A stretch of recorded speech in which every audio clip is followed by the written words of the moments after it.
start this video, I want people to know that I'm a newer Monster Hunter fan. I think I bought Monster Hunter World back in 2020, but I didn't really play the game until 2023 or 2022. And I want to say I play it like a Souls game. I don't really play it how Monster Hunter's intended. So everything you're about to hear is coming from the opinions of a newer Souls-like Monster Hunter player. Now with that being said, I'd like to say that I do like this game a lot. I actually love this game. Since its release, I've sunk in about 120 hours, and I've made it, by my knowledge, all the way through the game, I'm pretty sure. There's probably some arc-tempered monsters that I haven't fought yet, but for the most part, I've played nearly everything that the game has to offer so far. And I honestly don't have much to say bad about this game. Since I said that, I might as well just get into the gripes that I have with it so far, because there's not many, in all honesty. Some of them are kind of annoying. I feel like in due time they'll get better. But to start it off, I hate the performance on this game. I have a 9950X and a 5070 Ti, and I can't really run this game higher than 60 or 70 FPS, which is honestly pretty bad. Like, that's horrible optimization. It runs, which is the cool part, I guess. Before, I had a Ryzen 9 3900X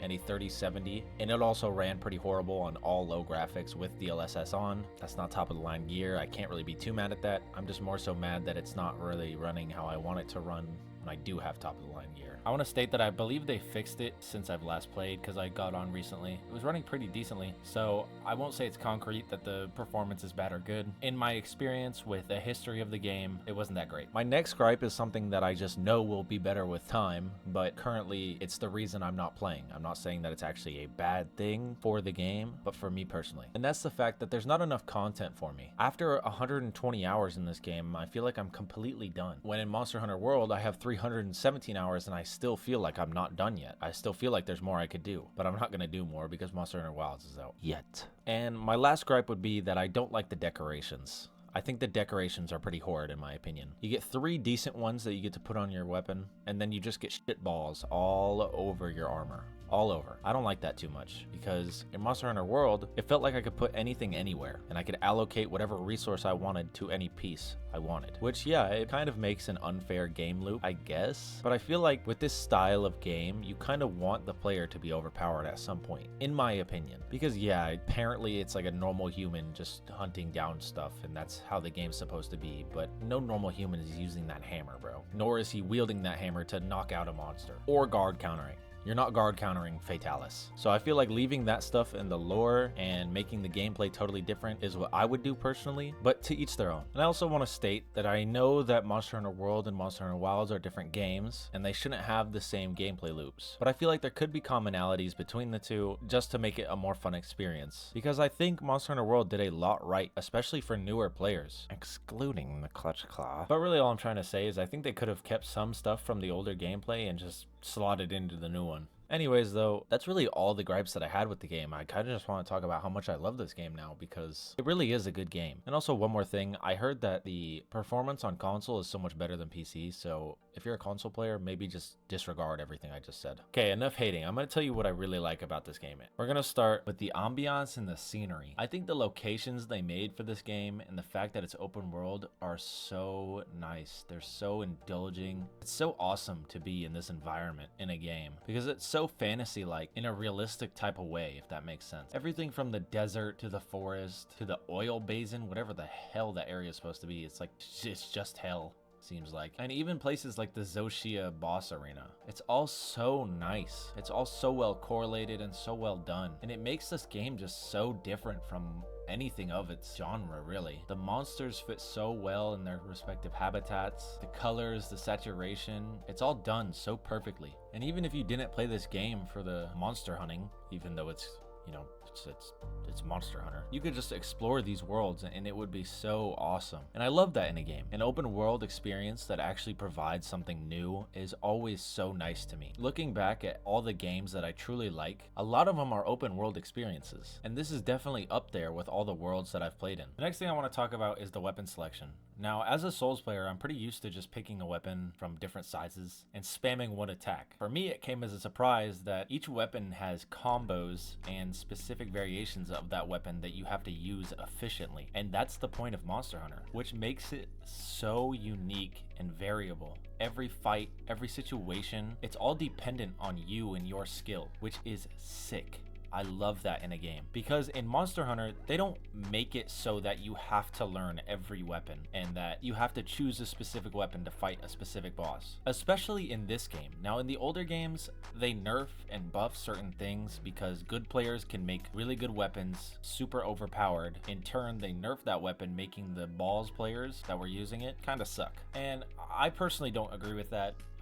I know it's good for the speedrunning aspect of the game. I feel like in most cases, actually, you should honestly be catering towards your casual fan base, like I said in the Tarkov video, because the casual fan base is what will really bring in players to your game. The casual fan base will talk to their brother or their friend about the games they've been playing, and they'll recommend something like this. But I think Monster Hunter Wilds does it damn near perfectly. Although at the start, and listen, I'm not too up to date on it right now, I haven't played in a while, but at the start the longsword was pretty broken. Like, even for someone that doesn't master all the combos and stuff, I was just spamming the same buttons and killing monsters in 3 minutes with the longsword. But besides that, the weapons have great choices. There's great weapon selection in this game. If you're a newer player, you kind of just want to do big damage, you don't really want to learn movesets and such, there's stuff like the hammer, the switch axe, and then if you're a more mobile player that wants to do smaller numbers but faster attacks, there's the dual blades, there's the sword and shield, there's the insect glaive. If you're more of a prospect type player, like you love learning combos, there's so many weapons. There's the great sword, there's the switch axe. Again, the switch axe can be used for both people, in my opinion. There's the charge blade. The charge blade is awesome. There's a bunch of guns that you can select from that offer a wide variety of playstyles. Like, the game just has so much to it and so much selections and variables, and it makes the game so unique. Now, one gripe that I have with the weapon selection is I personally think they should be adding more weapon types the longer the game series goes on. I don't really want to see the same like 16 weapon selections in a newer title. Although it may please older Monster Hunter fans that are accustomed to these weapons and they have newer combos, I personally would like to see something like a scythe, some sort of halberd, or some crazy sword, just something new. I know they have gun lances and, you know, they have specific stuff that's like different. I would like to see a new weapon, in my opinion, just something new. It doesn't really trouble me or probably any new player, but it's something I would personally like to see. Now, I want to keep this video a little shorter, so I'm only going to go into one more thing that I like about the game, because I feel like Monster Hunter is supposed to be experienced rather than viewed. And that ties into my next point, being that I love the difficulty in this game. As I mentioned at the start of the video, I'm a Souls player, so difficulty is always something awesome to me in a video game. It shows your tenacity when it comes to specific things, and that stuff is great for a game in this style. As you've seen in the gameplay, I'm not an abuser. I don't really play the longsword that much. I played it a lot when the game first came out because I wanted to see how broken it could get, really. But besides that, the switch axe has been my favorite weapon in the game. I love being able to use simple but effective combos that you can kind of just spam over and over again and look really cool while doing it. Now, the longsword does that, but I feel like the longsword was a little too overpowered in my opinion for me to be playing, and it kind of just didn't feel like I was playing the game right. But I'm guessing it's fixed now, and if I were to choose another weapon,